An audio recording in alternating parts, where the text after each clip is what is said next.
ഇന്ത്യക്ക് കരുത്തുകൂടുകയാണ്. 100 K9 വജ്രപീരങ്കി തോക്കുകൾ, 12 Sukhoi 30 MKI യുദ്ധവിമാനങ്ങൾ, 155 mm തോക്കുകൾ. ഇത് ഇന്ത്യൻ സൈന്യത്തിലേക്ക് എത്തുകയാണ്.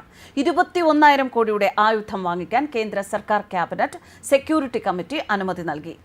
ഓട്ടോമാറ്റിക് 100 K9 വജ്രപീരങ്കികൾക്ക് മാത്രമായി 7,600 കോടി രൂപയുടെ കരാറിന് കേന്ദ്ര സർക്കാർ ക്യാബിനറ്റ് സെക്യൂരിറ്റി കമ്മിറ്റി അനുമതി നൽകിയതുൾപ്പെടെയാണിത്.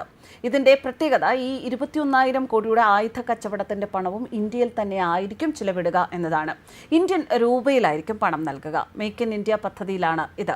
ഹിന്ദുസ്ഥാൻ എയറോനോട്ടിക്സ് ആയിരിക്കും റഷ്യൻ ടെക്നോളജിയിൽ 12 സുഖോയ് വിമാനങ്ങൾ നിർമ്മിക്കുക. ഇതിന് മാത്രമായി 13,500 കോടി രൂപ വരും. അതായത് ഒരു സുഖോയ് വിമാനത്തിന് മാത്രം വരുന്ന ചിലവ് 1000 കോടിയിലധികം ആയിരിക്കും.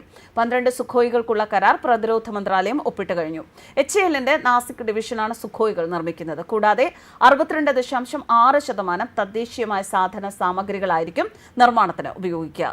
K9 തോക്കുകളിൽ 60% IC ഉണ്ടായിരിക്കും. ഇതും ഇന്ത്യയിൽ തന്നെയാണ് നിർമ്മിക്കുക. ലോകത്തിലെ ഏറ്റവും നല്ലത് എന്ന് വിശേഷിപ്പിക്കപ്പെടുന്ന പീരങ്കിയായ K9 വജ്ര പ്രധാനമന്ത്രി നരേന്ദ്രമോദിയുടെ മേക്ക് ഇൻ ഇന്ത്യ പദ്ധതിയുടെ ഭാഗമായി L&T കമ്പനിയാണ് നിർമ്മിക്കുക.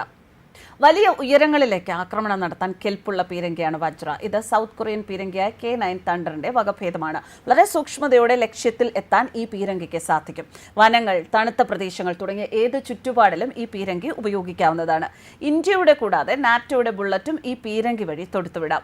L&Tയും ദക്ഷിണ കൊറിയൻ ഹാൻവ ഡിഫൻസും തമ്മിലുള്ള സംയുക്ത സംരംഭത്തിലൂടെ ഇതിനകം ഉൾപ്പെടുത്തിയിട്ടുള്ള 100-155 mm തോക്കുകളിലേക്ക് 100 K9 വജ്ര സ്വയം പ്രവർത്തിക്കുന്ന ട്രാക്ഡ് ഗൺ സംവിധാനങ്ങൾക്കായി 7,600 കോടി രൂപയുടെ കരാറിനാണ് CCS വ്യാഴാഴ്ച അന്തിമാനുമതി നൽകിയത്.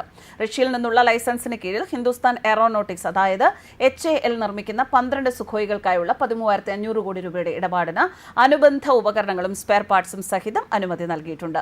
12 സുഖോയികൾക്കുള്ള കരാർ പ്രതിരോധ മന്ത്രാലയം വ്യാഴാഴ്ച HALുമായി ഒപ്പുവെച്ചു.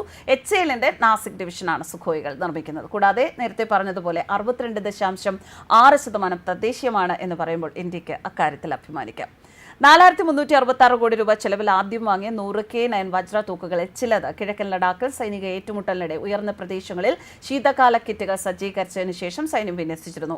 ചൈനയുമായി 28-38 കിലോമീറ്റർ സ്ട്രൈക്ക് റേഞ്ചിൽ 100 പുതിയ തോക്കുകൾ, അവരുടെ ബാറ്ററികൾ, ഓയിൽ ലൂബ്രിക്കന്റുകൾ, മറ്റ് സിസ്റ്റങ്ങൾ ഇത് 0-ന് താഴെയുള്ള താപനിലയിൽ മരവിപ്പിക്കുന്നില്ല എന്ന് ഉറപ്പാക്കാൻ ശൈത്യകാല കിറ്റുകളും നൽകും. നടന്നുകൊണ്ടിരിക്കുന്ന റഷ്യ-ഉക്രൈൻ യുദ്ധം ദീർഘദൂര ഉയർന്ന തോതിലുള്ള ഫയർ പവറിന്റെ ആവശ്യകതയെ ശക്തിപ്പെടുത്തിയിട്ടുണ്ട്. മറ്റൊരു ഉറവിടം പറയുന്നത് അനുസരിച്ച് അധികമായിട്ടും 12 സുഖോയികൾ വർഷങ്ങളായി തകർന്നവയ്ക്ക് പകരമാകും. IAFന് നിലവിൽ 259 ഇരട്ട എഞ്ചിൻ സുഖോയികളാണുള്ളത്.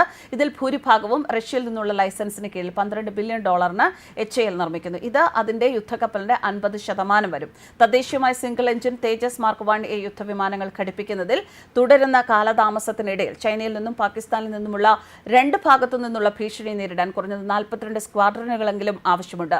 IAF വെറും 30 സ്ക്വാഡ്രണുകളുമായാണ് ഇപ്പോൾ പോരാടുന്നത്.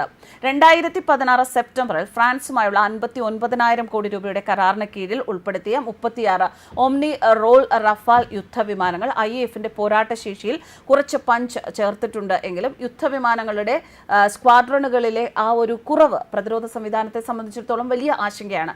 ഈ ലക്ഷ്യത്തോടെ സെപ്റ്റംബറിൽ പ്രതിരോധ മന്ത്രാലയം സുഖോയ്സിന്റെ പ്രവർത്തനശേഷി നിലനിർത്തുന്നതിനായി 240 AL-31 FP എയ്റോ എഞ്ചിനുകൾ വാങ്ങുന്നതിനായി HALുമായി 26,000 കോടി രൂപയുടെ കരാറിൽ ഒപ്പുവെച്ചിരുന്നു. HALന്റെ കോരാപുട്ട് ഡിവിഷനാണ് എയ്റോ എഞ്ചിനുകൾ നിർമ്മിക്കുന്നത്. പ്രതിരോധ പൊതുമേഖലാ സ്ഥാപനം റഷ്യയിൽ നിന്ന് ചില ഘടകങ്ങൾ ശേഖരിക്കുമെന്നറിയുന്നു. നൂതന റഡാറുകൾ, ഏവിയോണിക്സ്, ദീർഘദൂര ആയുധങ്ങൾ, മൾട്ടി സെൻസർ, ഫ്യൂഷൻ എന്നിവ ഉപയോഗിച്ച് 84 സുഖോയികളെ കൂടുതൽ മാരകമാക്കാനുള്ള പ്രധാന തദ്ദേശീയ നവീകരണ പദ്ധതിയും ഉണ്ട്. നിലവിൽ 40 സുഖോയ് യുദ്ധവിമാനങ്ങൾ air to ground precision strike BrahMos supersonic cruise മിസൈലുകൾ വഹിക്കാൻ പരിഷ്കരിച്ചിട്ടുണ്ട്.